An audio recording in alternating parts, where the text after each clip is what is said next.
So hi అండి. So Vietnam MBBS గురించి అడుగుతున్నారండి చాలామంది స్టూడెంట్స్. సో వియత్నాం ఎంబీబీఎస్ వచ్చేసరి సార్ మనకి అసలు 100% వచ్చేసరికి నాట్ ప్రిఫరబుల్ ఆప్షన్ అండి.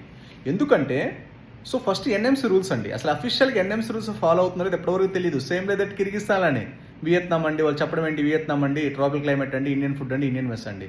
బట్ అసలు అక్కడ ఎంత డ్యూరేషను, అది ఇంగ్లీష్ మీడియమా బైలింగ్వెలా, అసలు లైసెన్స్ ఇస్తారా లేదా. కొత్తగా ఇంకొక స్కామ్ ఏంటంటే అండి, ఇంటిగ్రేటెడ్ యూఎస్ఎంఎల్ఏ ప్రోగ్రామ్ అంట. అంటే అమెరికా నుంచి వచ్చంట వియత్నాంలో యూఎస్ఎంఎల్ఏ క్లాసులు చెప్తాను, అటు నుంచి డైరెక్ట్గా అమెరికా వెళ్ళిపోవచ్చు అంట. సో కాబట్టి మీరు అండర్ డెవలప్డ్ కంట్రీస్, కొత్త కంట్రీస్, ఇంకో విషయం చెప్పమంటారా, వియత్నాం అనేది ఇప్పటివరకు ఒక బ్యాచ్ కూడా ఎంబీబీఎస్ బయటికి రాలా, 2-3 సంవత్సరాల నుంచి వెళ్తున్నారు. రేపు డిగ్రీ ఇన్వాలిడ్ అయిందనుకోండి, ఏం చేస్తారు. సో కాబట్టి మీరు కంపల్సరీగా అఫీషియల్గా మీకు NMC verification document mandate collect చేయండి. అసలు అక్కడ ఎన్ని సంవత్సరాల డ్యూరేషన్, ఎంబీబీఎస్ ప్రోగ్రామ్ ఏంటి, అఫీషియల్గా మన ఇండియన్ ఎంబసీ ఉంటుంది అక్కడ, అఫీషియల్గా కలెక్ట్ చేసుకుంటేనే వెళ్ళండి.